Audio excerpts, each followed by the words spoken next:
100 years of trust.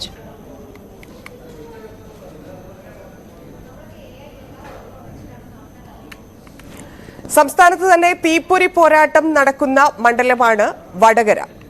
LDF സ്ഥാനാർത്ഥി KK Shailaja ഇന്ന് തുറന്ന ജീപ്പിൽ മണ്ഡല പര്യടനം നടത്തും. 2 ദിവസത്തെ ഗൾഫ് സന്ദർശനത്തിന് ശേഷം മടങ്ങിയെത്തിയ ഷാഫി പറമ്പിൽ കോളേജുകൾ കേന്ദ്രീകരിച്ചാണ് പ്രചാരണം നടത്തുന്നത്. വടകരയിൽ നിന്ന് ഞങ്ങളുടെ പ്രതിനിധികൾ MS അനീഷ് കുമാറും രഞ്ജിത്ത് രാമചന്ദ്രനും ചേരുന്നുണ്ട്. ആദ്യം രഞ്ജിത്ത് വലിയ പ്രചരണം നടക്കുന്ന, അതായത് ഒരു പോരാട്ടം എന്ന് പറയുമ്പോൾ സംസ്ഥാനത്തിന്റെ മറ്റ് മണ്ഡലങ്ങളെ കൂടി, നിയമസഭാ മണ്ഡലങ്ങളെ കൂടി ബാധിക്കും, ഇല്ലെങ്കിൽ ഉപതെരഞ്ഞെടുപ്പ് വരും എന്നൊക്കെ ഉള്ള രീതിയിൽ 2 MLAമാർ മത്സരിക്കുന്ന മണ്ഡലം എന്ന പ്രത്യേകത കൂടിയുള്ള മണ്ഡലമാണ് വടകര മണ്ഡലം. ഏറെ പ്രത്യേകതകളുള്ള ആ മണ്ഡലത്തിലെ തെരഞ്ഞെടുപ്പ് പ്രചാരണം എങ്ങനെയാണ് നടക്കുന്നത്? സ്ഥാനാർത്ഥികളുടെ മൂന്നാം ഘട്ടം, പ്രചരണത്തിന്റെ മൂന്നാം ഘട്ടത്തിലേക്ക് കടന്നിട്ടുണ്ടോ സ്ഥാനാർത്ഥികൾ? വിവരങ്ങൾ.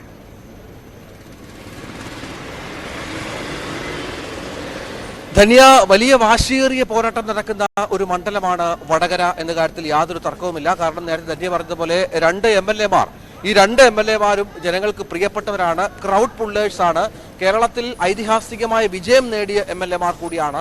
ഷാഫി പറമ്പിൽ എന്നാൽ കേരളത്തിൽ കോൺഗ്രസിന്റെ അഭിമാന താരമാണ്. കാരണം പാലക്കാട് പോലൊരു മണ്ഡലത്തിൽ BJP സ്ഥാനാർത്ഥിയെ പരാജയപ്പെടുത്തി, അവസാന നിമിഷം പരാജയപ്പെടുത്തി വലിയ വിജയം നേടി കോൺഗ്രസ് പാർട്ടിയുടെ അഭിമാനം സംരക്ഷിച്ച ഒരാളാണ് ഷാഫി പറമ്പിൽ. ഷാഫിയാണ് വടകരയിലെ കോൺഗ്രസിന്റെ സ്ഥാനാർത്ഥി. ശൈലജ ടീച്ചറാകട്ടെ ആരോഗ്യമന്ത്രിയായി ഒരുപാട് പേര് നേടിയ ഒരു വനിതാ മുഖമാണ്. അവർ LDFന്റെ ഭാഗമായി മത്സരിക്കുന്നു. മട്ടന്നൂരിൽ വലിയ ഭൂരിപക്ഷത്തിൽ ശൈലജ ടീച്ചർ കഴിഞ്ഞ തവണ വിജയിച്ചതും ഒക്കെ നമുക്കറിയാം. കാരണം കേരളത്തിൽ നിന്ന് ഏറ്റവും വലിയ ഭൂരിപക്ഷം നേടിയ ഒരാൾ കൂടിയാണ്. അവരെ വടകരയിൽ ഇറക്കുമ്പോൾ വിജയത്തിൽ കുറഞ്ഞൊന്നും LDF പ്രതീക്ഷിക്കുന്നില്ല. നമുക്കറിയാം വടകര ഉറച്ച LDF കോട്ടയാണെന്നാണ് പലപ്പോഴും പറഞ്ഞു വെക്കുന്നത്. പക്ഷെ അപ്പോഴും ഏത് സമയത്തും കോൺഗ്രസിന് ജയിക്കാൻ പറ്റുന്ന ഒരു സാഹചര്യം കൂടി വടകരയിലുണ്ട് എന്നുള്ളതാണ്. വടകര ലോക്സഭാ മണ്ഡലത്തിലെ ഈ കണ്ണൂർ ജില്ലയിലെ 2 നിയമസഭാ മണ്ഡലങ്ങളും കോഴിക്കോട് ജില്ലയിലെ 5 നിയമസഭാ മണ്ഡലങ്ങൾ ഉൾപ്പെടുന്ന ഈ മണ്ഡലം, ഇവിടെ നിയമസഭാ മണ്ഡലങ്ങളിൽ 2 ഒഴിച്ച് ബാക്കി ഏതാണ്ട് എല്ലാ മണ്ഡലങ്ങളും LDFിനൊപ്പമാണ്. പക്ഷേ പലപ്പോഴും വടകരയുടെ മണ്ണിൽ വിജയം നേടിയിട്ടുള്ളത് കോൺഗ്രസ് സ്ഥാനാർത്ഥികൾ തന്നെയാണ് പലകുറി. കാരണം മുല്ലപ്പള്ളി അടക്കമുള്ള കോൺഗ്രസുകാർ അവിടെ തങ്ങളുടെ അപ്രമാദിത്യം കാട്ടിയതാണ്. അതേ തരത്തിൽ തന്നെയാണ് ഇത്തവണയും വലിയ മത്സരം കോൺഗ്രസ് കാഴ്ചവെക്കുന്നത്. മുരളീധരൻ മാറി ഷാഫി വരുമ്പോൾ വലിയ വിജയത്തിൽ കുറഞ്ഞതൊന്നും കോൺഗ്രസ് പ്രതീക്ഷിക്കുന്നില്ല. കാരണം നമുക്കറിയാം ഏത് സാഹചര്യത്തിലാണ് മുരളീധരൻ വടകരയിൽ നിന്ന് തൃശ്ശൂരിലേക്ക് മത്സരിക്കാൻ പോയത് എന്നുള്ളത്. അപ്പോൾ സ്വാഭാവികമായും മുരളിക്ക് പകരം അതിനൊപ്പം നിൽക്കുന്ന, അല്ലെങ്കിൽ അതുപോലൊരു കരുത്തിനെ ഇറക്കുന്ന രീതിയിലേക്ക് കാര്യങ്ങൾ വരുമ്പോഴാണ് ഷാഫിയുടെ കയ്യിലേക്ക് കാര്യങ്ങൾ എത്തിയത്. ലോക്സഭാ മണ്ഡലത്തിലെ മുരളീധരന്റെ പ്രവർത്തനവും വിലയിരുത്തപ്പെടും എന്നുള്ളതാണ്. MP ഫണ്ടിലൊക്കെ നിരവധി പണം ചിലവഴിച്ചിട്ടുള്ള ഒരു MP കൂടിയാണ് മുരളീധരൻ. അവിടെ നിറഞ്ഞു നിന്നാണ്. സ്വാഭാവികമായി മുരളി പ്രഭാവം ഷാഫിക്ക് തുണയാകും എന്ന പ്രതീക്ഷയാണ് ഈ കോൺഗ്രസ് കേന്ദ്രങ്ങൾ പങ്കുവെക്കുന്നത്. നേരത്തെ പറഞ്ഞതുപോലെ ഷാഫി മണ്ഡല പര്യടനം ആരംഭിക്കും. ഇന്ന് കോളേജുകൾ കേന്ദ്രീകരിച്ചുള്ള പ്രവർത്തനം ആണ്. 2 ദിവസം അദ്ദേഹം ദുബായ് ആയിരുന്നു. അവിടുത്തെ ചില വോട്ടുകൾ വടകര മണ്ഡലത്തിലൊക്കെ നമുക്കറിയാം പ്രവാസികളായ നിരവധി ആളുകളുടെ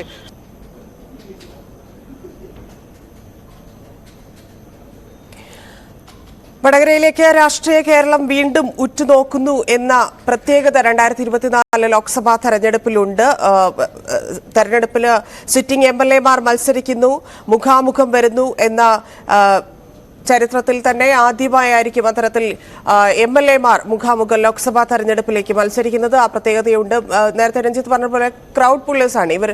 2 പേർക്കും ജനകീയമായി നോക്കിക്കാണുന്ന, ഇല്ലെങ്കിൽ ജനങ്ങൾക്ക് അത്രയും താല്പര്യമുള്ള 2 നേതാക്കൾ, 2 മുന്നണിയുടെയും നേതാക്കൾ എന്ന് വേണം പറയാൻ. ഷാഫി പറമ്പിലിനെ നേരത്തെ പറഞ്ഞത് കഴിഞ്ഞ നിയമസഭാ തെരഞ്ഞെടുപ്പിൽ അദ്ദേഹം ഉണ്ടാക്കിയ ആ ഊർജം, ആവേശം കോൺഗ്രസിന് അത് ചെറുതല്ല. അദ്ദേഹത്തിന്റെ വിജയം ഉണ്ടാക്കിയ കോൺഗ്രസിന്റെ ഉണർവ് ചെറുതല്ല. മറ്റൊന്ന്, ആരോഗ്യമന്ത്രിയായി KK ശൈലജ എത്രത്തോളം തിളങ്ങി എന്നുള്ളത്. കോവിഡ് കാലത്ത് കേരളത്തിന്റെ ആരോഗ്യമേഖലയെ കൈപിടിച്ച് മുന്നോട്ട് നടന്ന KK ശൈലജ അവർ ഏറ്റവും വലിയ ഭൂരിപക്ഷത്തിൽ നിയമസഭയിലേക്ക് എത്തിയ MLA എന്നൊരു പ്രത്യേകത കൂടി KK ശൈലജയ്ക്കുണ്ട്. അങ്ങനെ KK ശൈലജ വിജയിച്ചാലും ഷാഫി പറമ്പിൽ വിജയിച്ചാലും നിയമസഭയിലേക്ക് ഒരു ഉപതെരഞ്ഞെടുപ്പ് ഉറപ്പാണ്. പാർട്ടിക്ക് അപ്പുറത്ത് വളർന്ന ഇമേജായാണ് 2 പേരും എത്തുന്നത് എന്നുള്ളതാണ്.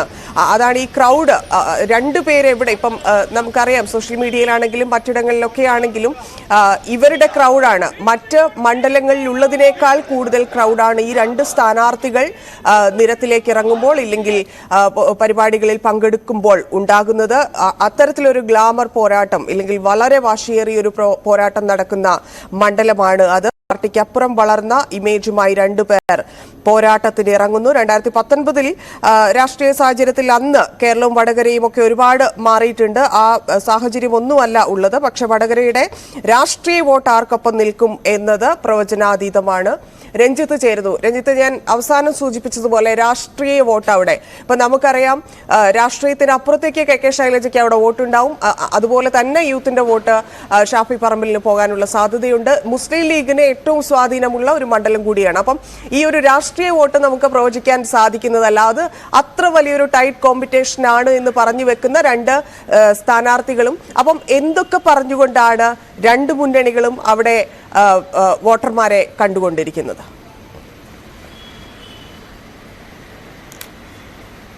തന്നെ നമുക്കറിയാം 84,663 വോട്ടിന്റെ ഭൂരിപക്ഷമാണ് കഴിഞ്ഞ തവണ കെ മുരളീധരൻ വടകരയിൽ 2019 നേടിയത്.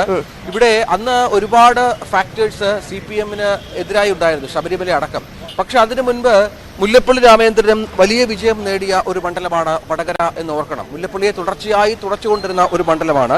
ഇവിടെ RMPയും മുസ്ലിം ലീഗും നിർണായകമാണ്. RMP ഇവിടെ വലിയൊരു ഫാക്ടറാണ്. വടകര മണ്ഡലത്തിൽ, വടകര നിയമസഭാ മണ്ഡലത്തിലടക്കം RMPയുടെ വലിയ സാന്നിധ്യമുണ്ട്.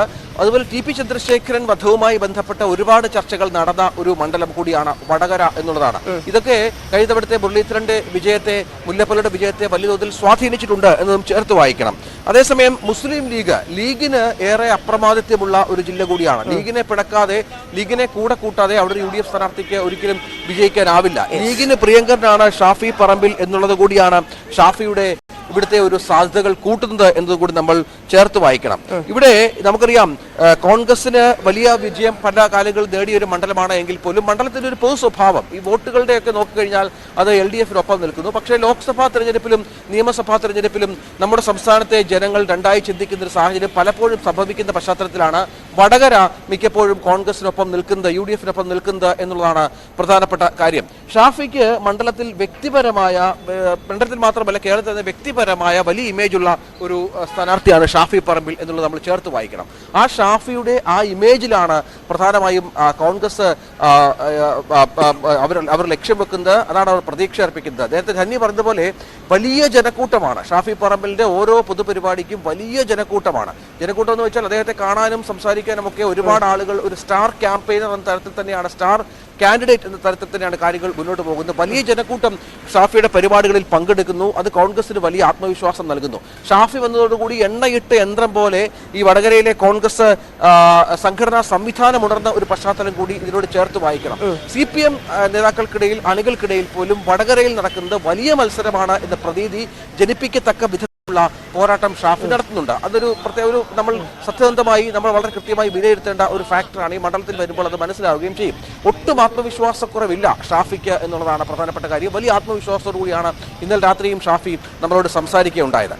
മറുവശത്തേക്ക് ശൈലജ ടീച്ചർ എന്ന് പറയുന്നത് നമുക്കറിയാം, മട്ടന്നൂരിൽ വലിയ ഭൂരിപക്ഷത്തിൽ വിജയിച്ച ഒരു സ്ഥാനാർത്ഥിയാണ്. അവർക്ക് പാർട്ടിക്ക് അപ്പുറമുള്ള ഒരു ഇമേജ് ഉണ്ട്.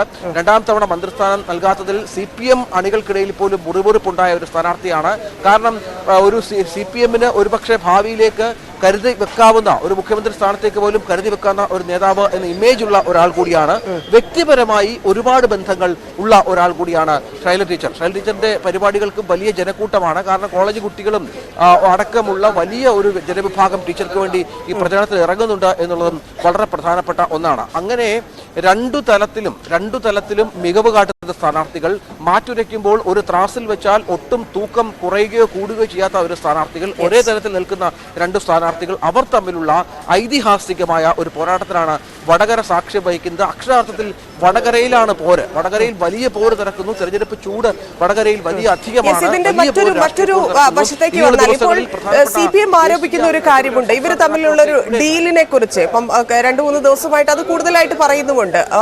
വെച്ച് മാറുന്നു, ഇല്ലെങ്കിൽ അവിടെ അത്തരത്തിൽ ഡീൽ ഉറപ്പിച്ചു. പാലക്കാട് ഇപ്പം ഷാഫി വടകരയിൽ ജയിക്കുകയാണെങ്കിൽ പാലക്കാട് BJPക്ക് കൊടുക്കാം എന്നൊക്കെയുള്ള തരത്തിൽ CPM ഒരു കാര്യം, ഒരു ആരോപണം അത്തരത്തിൽ ഉന്നയിക്കുന്നുണ്ട്. അപ്പം നേരത്തെ നമുക്കറിയാം കോലീബി സഖ്യമൊക്കെ ഉണ്ടായിരുന്ന ഒരു മണ്ഡലം, ഇല്ലെങ്കിൽ അത്തരത്തിലുള്ള ആരോപണങ്ങൾ ഉയർന്നു വന്ന ഒരു മണ്ഡലം കൂടിയാണ്. അപ്പം അവിടെയുള്ള ഈ സഖ്യത്തിന്റെ ഇല്ലെങ്കിൽ ഏത് തരത്തിലായിരിക്കും അവിടുത്തെ വോട്ടർമാർ നിലവിൽ ഇപ്പോൾ 2019 സാഹചര്യമല്ല എന്ന് ഞാൻ നേരത്തെ പറഞ്ഞതുപോലെ നിലവിൽ അത്തരത്തിലൊരു രാഷ്ട്രീയ സാഹചര്യമാണോ? അങ്ങോട്ട് കൊടുക്കൽ വാങ്ങൽ പരിപാടികളൊക്കെ നടക്കാനുള്ള ഒരു സാഹചര്യം വടകരയിൽ ഉണ്ടോ ഇന്ന്?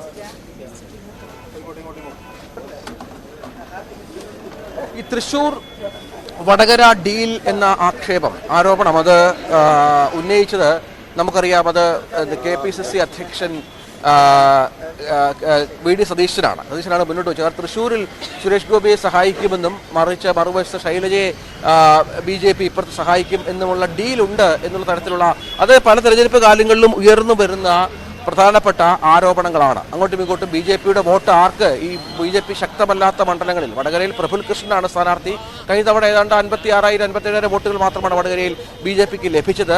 CKP നിന്നപ്പോഴാണ് ഏറ്റവും കൂടുതൽ വോട്ടുകൾ വടകരയിൽ നേടിയത് എന്നുള്ളതൊക്കെ നമ്മളോട് ചേർത്ത് വായിക്കണം. പക്ഷേ അതിനൊക്കെ അപ്പുറത്ത് ഈ ഡീൽ എന്ന ആരോപണം ഈ തെരഞ്ഞെടുപ്പ് കാലത്തും ഉയർന്നു വന്ന സാഹചര്യം കൂടി പരിശോധിക്കണം. കാരണം നമുക്കറിയാം ഇപ്പോൾ സോഷ്യൽ മീഡിയയുടെ കാലമാണ്, ഈ ചാനലുകൾ നിരവധിയുള്ള ഒരു കാലമാണ്. പണ്ടത്തെ തെരഞ്ഞെടുപ്പുകൾ പോലെ ഈ വോട്ട് മറിക്കുക എന്നുള്ളത് രാഷ്ട്രീയ പാർട്ടികൾക്ക് എത്രത്തോളം സാധ്യമാകുന്ന ഒരു കാര്യമാണ് എന്നതുകൂടി നമ്മൾ ഇതിനോട് ചേർത്ത് വായിക്കും. കാരണം കഴിഞ്ഞ തെരഞ്ഞെടുപ്പ് വരെയൊക്കെ BJP സ്ഥാനാർത്ഥികൾ നിർത്തുമ്പോൾ ഏതെങ്കിലും ചില മണ്ഡലങ്ങളിലെങ്കിലും ദുർബലരായ സ്ഥാനാർത്ഥികളെ പ്ലേസ് ചെയ്യാൻ, അവർക്ക് സാധ്യതയില്ലാത്ത മണ്ഡലങ്ങളിലെങ്കിലും ദുർബലരായ സ്ഥാനാർത്ഥികളെ പ്ലേസ് ചെയ്യാൻ അവർ പലപ്പോഴും അങ്ങനെ സംഭവിച്ചിരുന്ന സാഹചര്യമുണ്ട്. ഈ മണ്ഡലങ്ങളിൽ സ്ഥാനാർത്ഥികളുടെ നാമനിർദ്ദേശ പത്രിക തള്ളിയ സാഹചര്യം പോലും സംസ്ഥാനത്തെ BJPക്ക് ഉണ്ടായിട്ടുണ്ട്. പക്ഷേ ഇത്തവണത്തെ 20 മണ്ഡലങ്ങളിലെയും സ്ഥാനാർത്ഥി പട്ടിക നമ്മളൊന്ന് പരിശോധിച്ചാൽ ഓരോ സ്ഥലങ്ങളിലും ഓരോ തലത്തിൽ വ്യത്യസ്തത പുലർത്തുന്ന പ്രമുഖരായ ആളുകളെ തന്നെയാണ്. കാരണം അത്ര ഗൗരവത്തോടു കൂടി തന്നെയാണ് ഈ തെരഞ്ഞെടുപ്പിനെ പതിവില്ലാത്ത വിധം BJP സമീപിച്ചിരിക്കുന്നത് എന്നുള്ളത് നമ്മൾ മനസ്സിലാക്കണം. അത്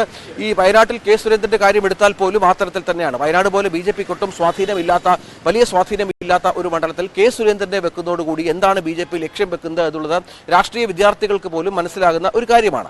അങ്ങനെ ഈ തരത്തിൽ ആളുകളെ നിർത്തുമ്പോൾ തങ്ങളുടെ കേഡർ വോട്ടുകൾ പോകാനുള്ള സാധ്യതകൾ എത്രത്തോളം ഉണ്ട്? കാരണം ഇനി അവർ മറുപടി പറയേണ്ടത് കേന്ദ്ര നേതൃത്വത്തോട് മാത്രമാണ്.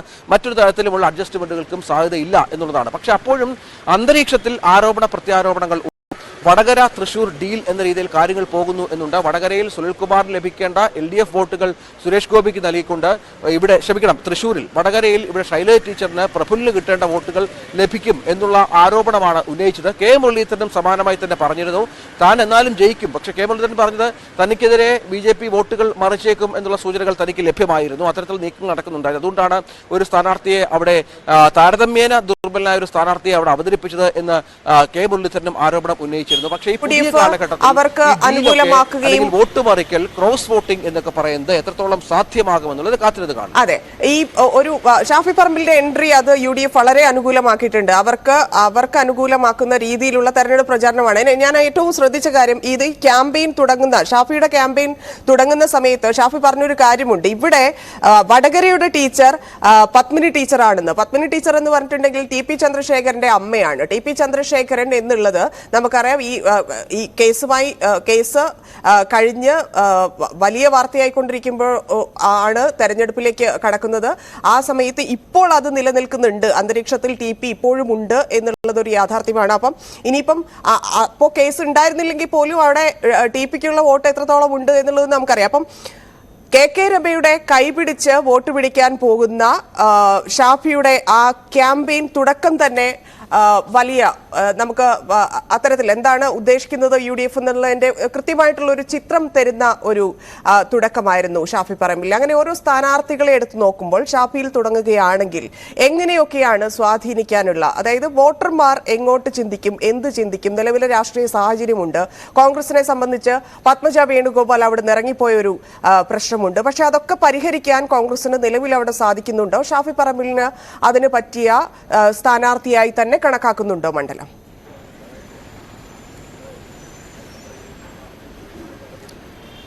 ധന്യ, അതിനകത്ത് നമ്മൾ പറയേണ്ടത്, ഈ ചോദ്യത്തിന് ഉത്തരമായി ഞാൻ പറയാൻ ഉദ്ദേശിക്കുന്നത് നമ്മുടെ ഈ TP ഫാക്ടർ എങ്ങനെ അവിടെ സ്വാധീനിക്കും എന്നുള്ളതാണ്. നേരത്തെ ധന്യ പറഞ്ഞ പോലെ TPയുടെ വിധവയായ KK രമയെ കണ്ട് KK രമയുടെ അനുഗ്രഹം വാങ്ങി ടി.പി. ചന്ദ്രശേഖരന്റെ സ്മൃതി കുടീരത്തിൽ ചെന്ന് അവിടെ ചെന്ന് പ്രാർത്ഥനകൾ ചെയ്തതിനു ശേഷമാണ് ഷാഫി തിരഞ്ഞെടുപ്പ് രംഗത്തേക്ക് കടന്നത് എന്നുള്ളത് മാത്രമാണ്. അത് ഈ കെ മുരളീധരന് സമാനമായി തന്നെയുള്ള ബന്ധം ലീഗുമായും RMPയുമായും ഉണ്ടായിരുന്നു. അതേ ബന്ധം നിലനിർത്താനാണ് ഷാഫി പറമ്പിൽ ശ്രമിക്കുന്നത്. കാരണം ഈ അടുത്ത സമയത്താണ് ഈ തെരഞ്ഞെടുപ്പ് പ്രഖ്യാപിക്കുന്നതിന് 2 ആഴ്ച മുമ്പ് മാത്രമാണ് ടി.പി. ചന്ദ്രശേഖരൻ വധക്കേസിൽ കൂടുതൽ CPM നേതാക്കൾ പ്രതികളാകുന്നതും അവരുടെ ശിക്ഷ വർദ്ധിപ്പിക്കുന്നതും. അതാണ് പ്രധാനപ്പെട്ട കാര്യം. അവർ ശിക്ഷ വർദ്ധിപ്പിക്കുന്നു, കൂടുതൽ CPM നേതാക്കൾ പ്രതികളാകുന്നു. അത് അതിന്റെ ഒരു വലിയ വിജയമായി, നിയമ പോരാട്ടത്തിന്റെ വലിയൊരു വിജയമായി KK രമ തന്നെ പറഞ്ഞ ഒരു പശ്ചാത്തലം നമ്മൾ ഇതിനോട് ചേർത്ത് വായിക്കണം. എല്ലാ നിയമവൃത്തങ്ങളും പറഞ്ഞത് രമയുടെ പോരാട്ടത്തിന്റെ വിജയമാണ് എന്നുള്ളതാണ്. അപ്പോൾ പലപ്പോഴും ടി.പി. ചന്ദ്രശേഖരൻ വധത്തിൽ CPMന് പങ്കില്ല എന്ന് ആവർത്തിക്കുന്ന CPMന് ലഭിച്ച വലിയ ഒരു തിരിച്ചടിയായിരുന്നു ഈ കോടതി വിധി എന്നത് കൂടി ചേർത്ത് വായിക്കണം. സ്വാഭാവികമായും അതുകൂടി നമ്മൾ കാണുമ്പോൾ ടി.പി. ചന്ദ്രശേഖരൻ എഫക്റ്റ് വടകര മണ്ഡലത്തിൽ നിന്ന് വിട്ടുമാറിയിട്ടില്ല എന്ന് നമ്മൾ മനസ്സിലാക്കണം. പക്ഷേ അതിനൊരു പ്രധാനപ്പെട്ട കാര്യം, കഴിഞ്ഞ തവണത്തെ എതിരാളി ആരാണ് എന്നുള്ളത് നമുക്കറിയാം. അത് ജയരാജനായിരുന്നു. മുരളീധരന്റെ എതിരാളി P. ജയരാജൻ എന്ന് പറയുന്ന കണ്ണൂരിന്റെ കരുത്തനായിരുന്നു. പക്ഷെ ജയരാജന് ഈ കൊലപാതക രാഷ്ട്രീയവുമായി ഒക്കെ ഏറെ ബന്ധമുള്ള ഒരു നേതാവാണ് എന്നുള്ളത് നമുക്കറിയാം. ഇത്തവണ ടീച്ചർക്കുള്ള ഒരു മേന്മ ഇപ്പം ഷാഫി പറമ്പിൽ തുടങ്ങിയത് KK രമയുടെ വീട്ടിൽ നിന്നാണെങ്കിൽ ശൈല ടീച്ചർ അവിടെ തുടങ്ങിയത് മറ്റൊരു ബുദ്ധിപരമായ നീക്കമായിരുന്നു. സിസ്റ്റർ ലിനിയുടെ വീട്ടിൽ നിന്നാണ്. പേരാമ്പ്ര ഉൾപ്പെടുന്ന മണ്ഡലമാണ് വടകര എന്നുള്ളതൊന്ന്. നമുക്കറിയാം അവിടെ നിപ്പ, കോവിഡ് ഈ ദുരന്തങ്ങളെയൊക്കെ പ്രതിരോധിച്ച ആരോഗ്യമന്ത്രി എന്നൊരു ഖ്യാതി കൂടി ജനങ്ങളെ ഓർമ്മപ്പെടുത്തിയ ഒരു സന്ദർഭം കൂടിയായിരുന്നു അത്. അപ്പം അങ്ങനെ LDFന് എക്കാലത്തെയും കുത്തക സീറ്റാണ്, അത് തിരിച്ചു പിടിക്കുക എന്നുള്ളത് LDFന്റെ കൂടി ഒരു ആവശ്യം കൂടിയായിരിക്കുന്ന ഒരു സമയമാണിത്. അപ്പം അങ്ങനെ നേരത്തെ അത്രയും അറിയപ്പെട്ട ലോക ശ്രദ്ധ പിടിച്ചു പറ്റിയ ആരോഗ്യമന്ത്രി എന്നുള്ള നിലയ്ക്ക് നിപയ്ക്ക് എതിരായ പോരാട്ടത്തിൽ ജീവൻ നഷ്ടമായ സിസ്റ്റർ ലിനിയുടെ വീട്ടിൽ നിന്ന് തുടങ്ങിയ ശൈല ടീച്ചറെ സംബന്ധിച്ച് രാഷ്ട്രീയമായിട്ട് ശൈല ടീച്ചർ എടുത്തു പറയുന്ന കാര്യങ്ങൾ, അവർ ആളുകളോട് വോട്ട് ചോദിക്കുന്നതിൽ പ്രധാനമായി ഉൾപ്പെടുത്തുന്ന കാര്യങ്ങൾ ഇതൊക്കെ തന്നെയായിരിക്കും. എങ്കിലും അതിനപ്പുറത്തേക്ക് സ്ത്രീകളുടെ വോട്ട്, ലീഗിന്റെ വോട്ട്, ഇപ്പൊ നമ്മൾ പറയുന്ന പോലെ ഷാഫി പറമ്പിൽ അത് കോൺഗ്രസിനുള്ളതാണ് എങ്കിൽ പോലും ടീച്ചർക്ക് അവിടെ ഒരു വോട്ടുണ്ട്. മറ്റൊന്ന് ജനതാദളിന് കുറച്ചുകൂടി ആളുകളുള്ള മണ്ഡലമാണ്.